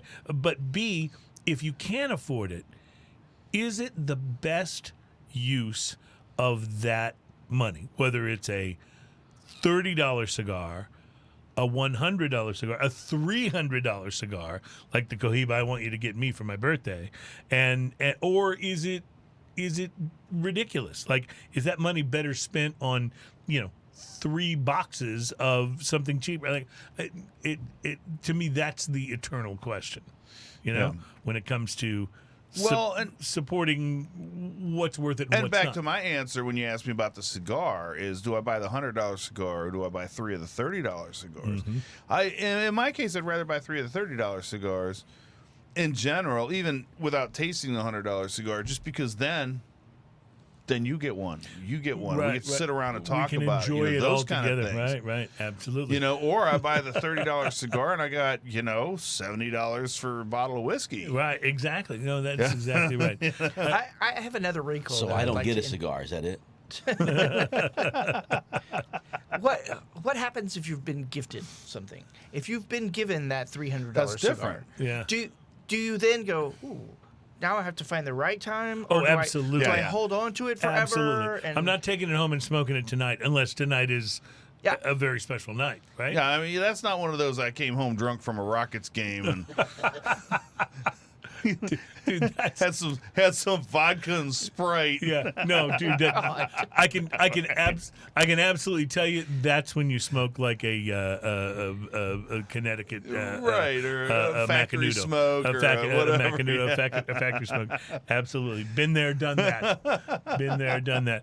No, I will tell you that it's an interesting conversation, because what is worth it? What is special? What is special occasion? Well, see- I've also done the opposite thing, though, where I've had some special occasion cigars and I've left them in the humidor for too long. Not that they got messed up, but it's like, what am I doing? I They need start to lose pull their them out. special I need to pull occasionness, them yeah. out and actually But smoke them. there's you know? also one inherent difference between the cigar and a bottle of wine or a bottle of whiskey. Mm-hmm. And one of the things is, if you have a bottle of wine, say a $200 bottle of wine, you can share that. You can save that for a moment when right. That's a someone good comes point. over that That's a you good know point. will appreciate it with you. And like, to me, something that's about a that large is So it's part. for better. $50.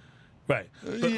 Yeah, Something about that is better, I think, than Yeah, just having so it the yourself. sharing part is so much fun. Love Like if that. you just have one, like one cigar, you can't really split a cigar. All right, I'll tell you what, then, Ian. Rather than buying me the $300 Cohiba, buy 2 of the $100 Cohibas. Keep one for yourself, and we'll smoke them together. That'll be Noted. my birthday. Okay. Noted. That'll So be my 3 birthday. Spectres on the list. Got it. All right, we got to take a break. We're going to be back. We have one more wine That was to a good question. try, That was fun. and I think I can pronounce this one. It looks like it's called Angela, and it's a And by the way, while we're on our way out on this one, now Yeah. that you've have the rum in your palate, Yep, take a yep. sniff of that last wine. oh, see, I think the Sauvignon Blanc. I got polished off my Sauvignon. Let me just say, the ammonia Ooh, is strong in Nice. this one at this point. yeah, the force and the ammonia are strong with this one. We'll be right back. It's Smoking and Toasting. Yes, for sure. It's all grapes.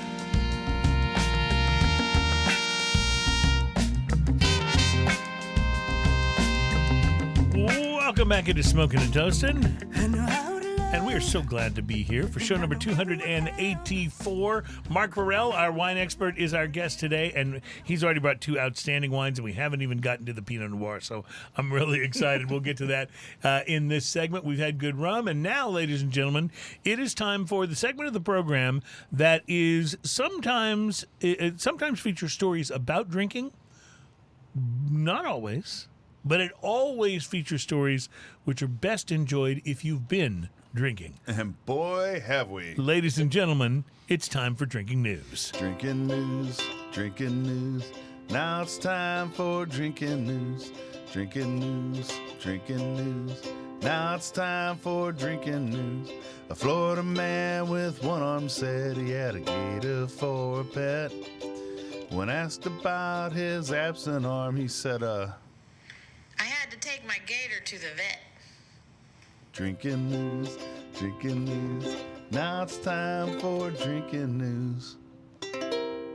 Cheers, y'all. And just a quick reminder, the Drinking News stories are stories that we find from a number of different sources, but they all have been reported at least one place that is somewhat reputable. In other words, these are not stories from The Onion. These are stories that actually appeared. Stories from The Onion are hilarious. Oh, I love The Onion, but obviously they're made up. So these are stories that apparently happened somewhere. So we've all been there, right? You're minding your own. You mean Florida? We've all been to I Florida. have been. I know we've all been there. You're minding your own business in your double-wide mobile home. You poured your first cup of instant coffee of the day. You're dressed in your slightly too tight terry cloth bathrobe that you bought for $3.95 at Walmart, and you wander out on your back patio there at the poorly managed trailer park that is your home when you discover that a great injustice has been done to you. There, on the aging wood of your trailer's back deck, is evidence of a crime so heinous, it may mean that you need to take the law into your own hands. No one has shot at you. No one has painted graffiti on your home. No one has been trying to peek into your windows. But there, right on the deck, are a few scattered droppings of chicken poop. Bastards. It's happened to all of us at one time or another, am I right? Just this morning. So what can you do? Is it time for a little vigilante justice? That was just the case on May the 8th, when a Florida woman... A Florida woman took matters into her own hands and decided to get even. 57-year-old... That wascally chicken.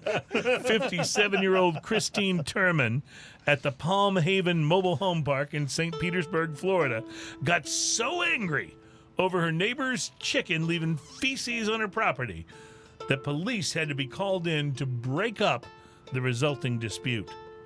According to the police report, Turman got so upset with her neighbor, Lawrence Stencil, because of his, quote, chicken pooping on the back patio, end quote, that she raced back into her mobile home, grabbed, and I am quoting the arrest report here, a bucket of pee from her bathroom. Oh, good. Well, where do you keep your bucket of pee? Walked onto the back patio and threw the bucket of piss at the neighbor.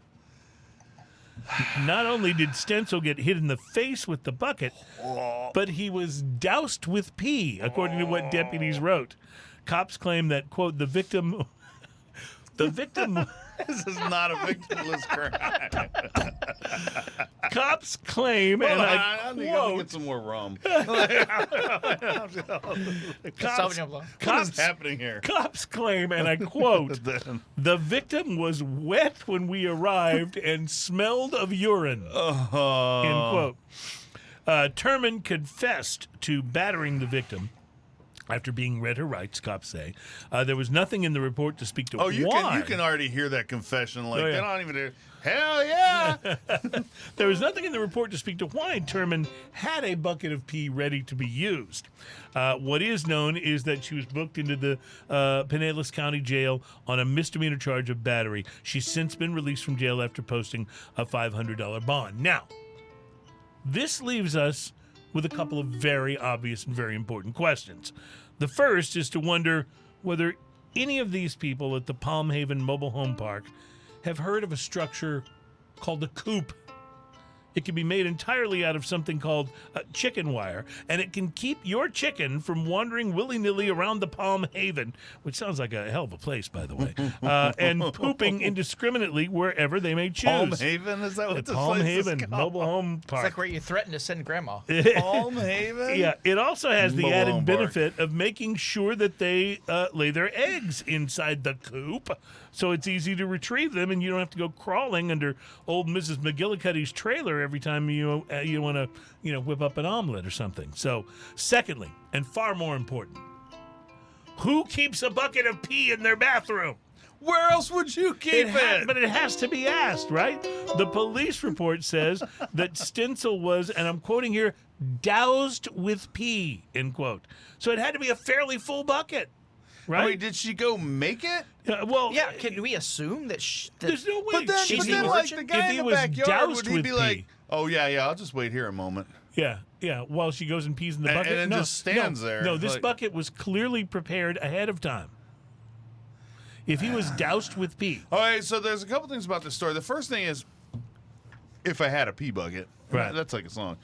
If I had a pee bucket, I mean, I would definitely keep it in the bathroom. That'd be a good B-side. Yeah, yeah. Or, you know what, though? If I had a pee bucket, I'd probably keep it on the back porch because I really don't want my house smelling like that. Like, so I don't know. Maybe she's unprepared. After all. Listen, if you're collecting buckets of urine in your house, you're either selling it to applicants who are trying to pass the drug test, Michael, which is 15 illegal. seconds in the microwave. Here Yeah. you go. Or you Here's should a Ziploc bag. Is that real? or you should perhaps be removed from the Palm Haven Mobile Home Park to the Palm Haven Psychiatric Facility because that's just not normal. Conveniently friends. next door. Yeah. Most importantly, society should definitely step in before you decide to breed. That much we can definitely attest to. Anyway, you look at it. Today's drinking news story can only be described as a real pisser.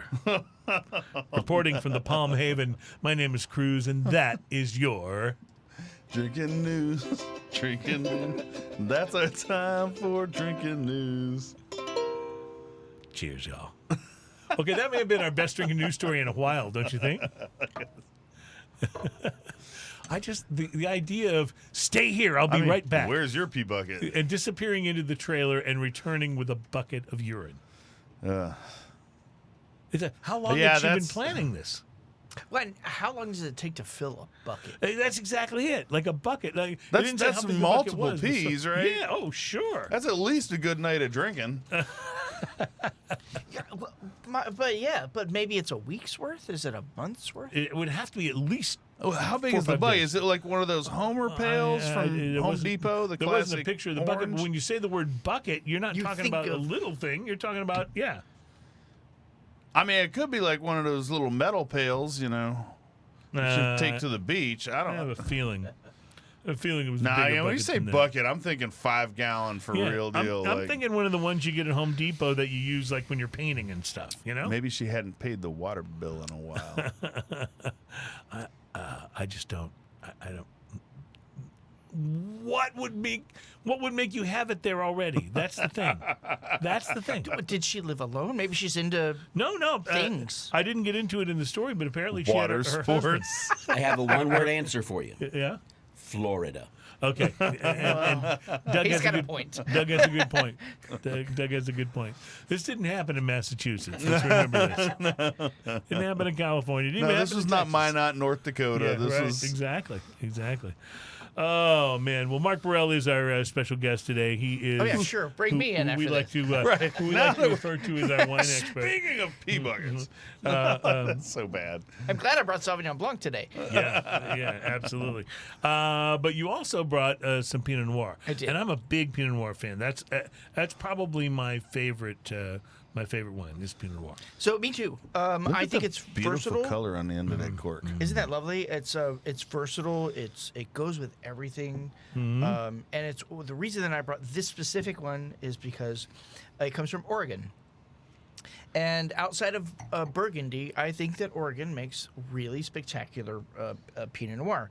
And it tends to have a bit more of an earthy characteristic than you might find in, say, Sonoma County. The nose So when we on think this, of when we think of American wines, we certainly think of Napa and Sonoma in California as probably the number one place. Would you say Oregon's number two? I would say Oregon's number one. Oh, very good, very good. But as far as production is concerned, Sonoma But County in terms of putting out great wines, makes though, a you lot. would- Sonoma County, Santa Barbara County makes a lot of good Right, Pinot. right. As far as what I'm talking about at the lodge, at Rainbow Lodge, Oregon produces a Pinot Noir that tends to have a bit more earth to it. And when you think about it, I'm going to get pretty deep, like literal here, because the soil in Oregon has a bunch of different soil types, and it has to do with the Missoula flood that came through centuries ago. It has to do with the volcanoes that are prevalent in that area, or that had been prevalent in that area, because the Willamette Valley specifically sits between these two mountain ranges on the coast and deeper inside the state. And so there's a lot of historical action in that dirt. And so Oregon tends to produce a Pinot that has a bit more earth than, say, the fruit of Sonoma County. Well, this is, I was just going to say, very earthy on the nose. the nose You on get- this is old grape in the Yeah, best old, way. Old grape and earth. Yeah, in the Yeah. best way possible.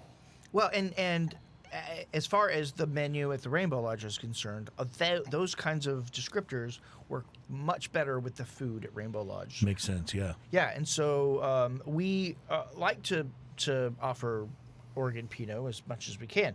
And when you think about it, it kind of ticks those boxes. When she's having this and he's having that, and maybe he wants white and she wants something red. Well, this is a lighter body red that she's going to be happy with, but he's going to enjoy as well. So it kind of ticks both boxes, and that's Really why. really is fantastic. And not only that, but this is from Angela Vineyards.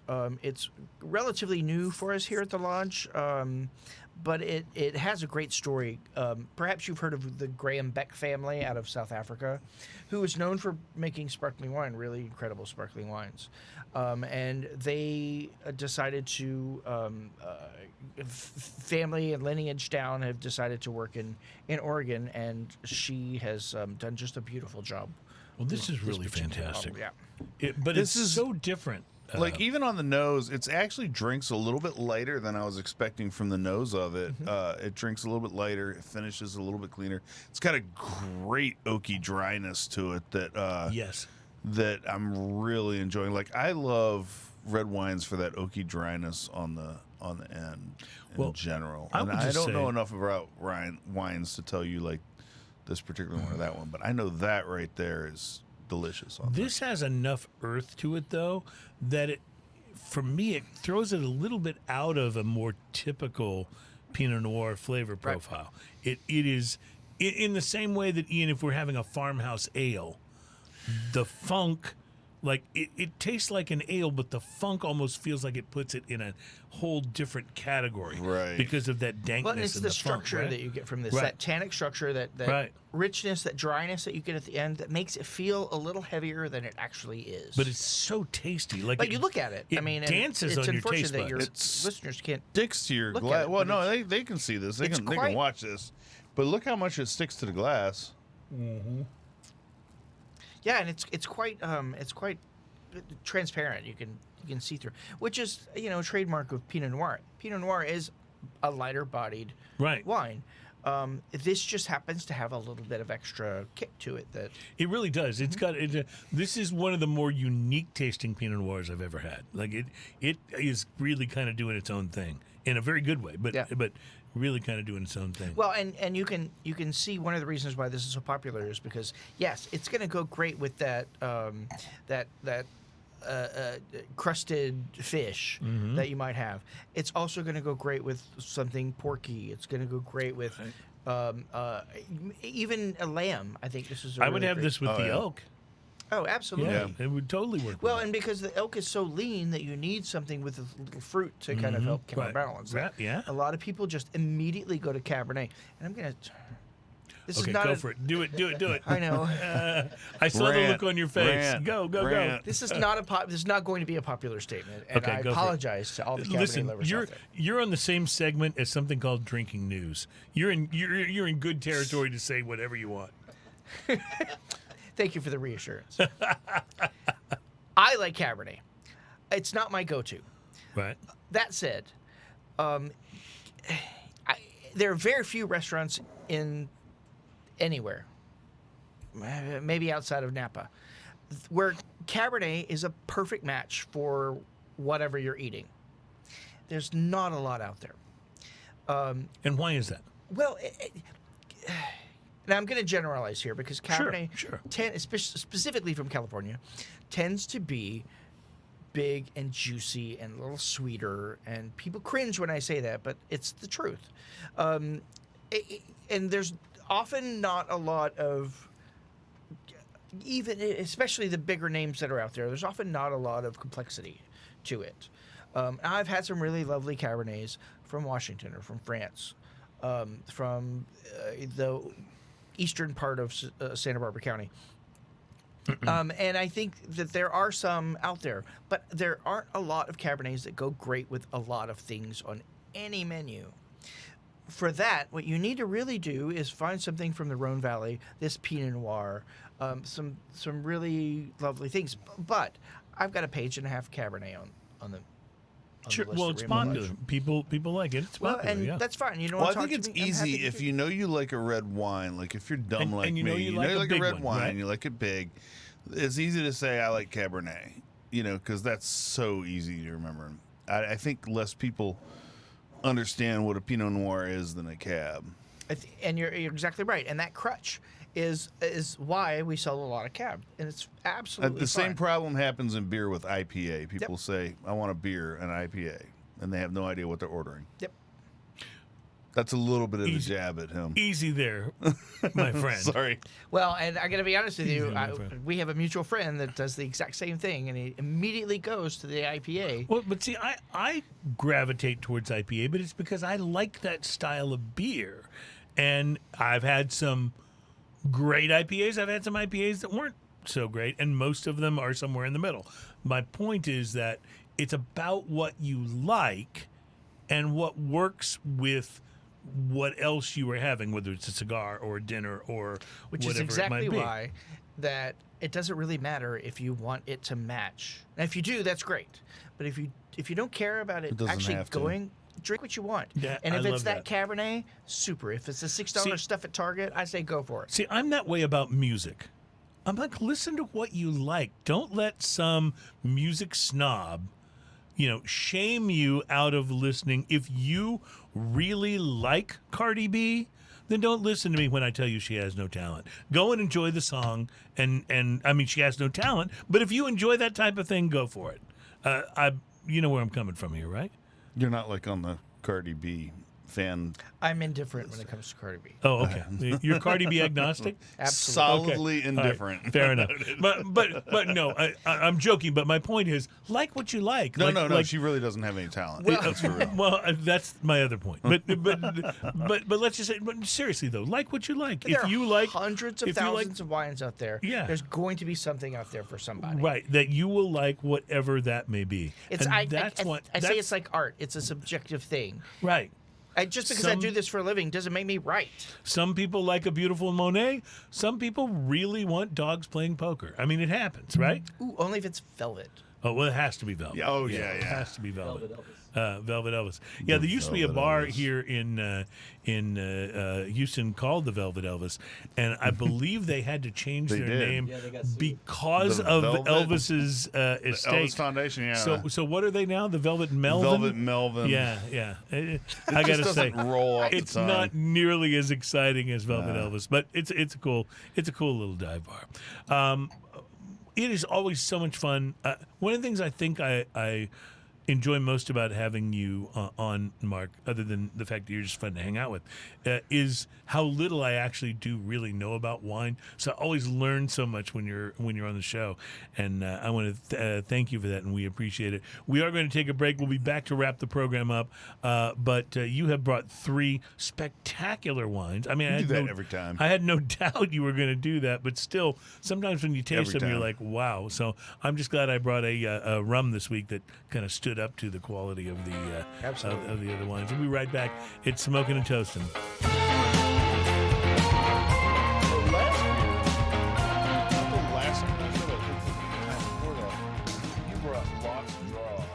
The rosé.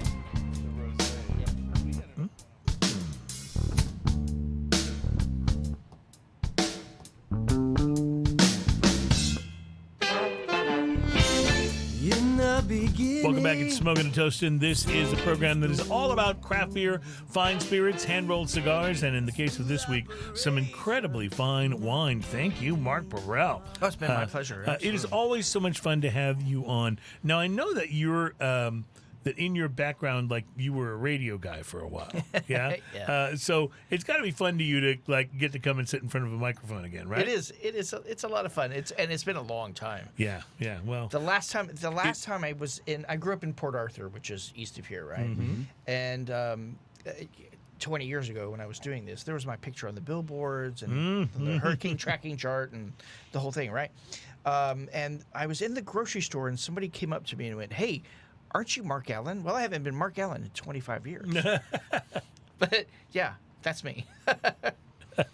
reminds me there was this awesome. show on TV back in the I think early 90s. It was called Midnight Caller.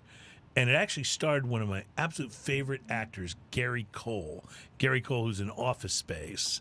And he's the boss. Not Gary Coleman. No, Very not Gary different. Coleman. What No, you no. talking about? But Gary Cole. Nice. Gary Cole. He's in Office Space. He's the boss in Office Space. I'm gonna need you to come in on that guy is hilarious. Saturday. Okay, so he played in this show called Midnight Caller, this overnight DJ in San Francisco on a talk radio station, right? So he was the overnight guy. He's on after 12 midnight. And as a part of the show, because of course you can't make a whole show about that, he would also like help solve crimes and stuff during the day in his spare course he time. would. Because of course he did, because he's an overnight DJ, right? But what cracked me up about the He show... used his DJ skills. Yeah. What would crack me up about the show is during the day, when he wasn't on the air, he would go into, neighborhood grocery stores or whatever, and people would hear his voice and they'd always go, "Hey, aren't you that guy on the radio?" And I'm like, "Listen, I've been the overnight DJ. Trust me, no one recognizes your voice because no one's awake and no one's listening." No one's listening. That's just anyway. But I don't know. I But you get sound how just I- like you. You sound just like you look, Oh yeah, right? you sound just like you look. Just like you sound.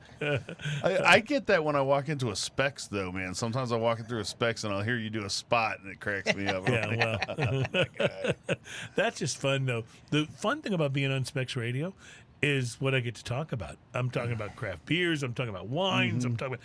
Come on. How is that not fun? That's absolutely awesome.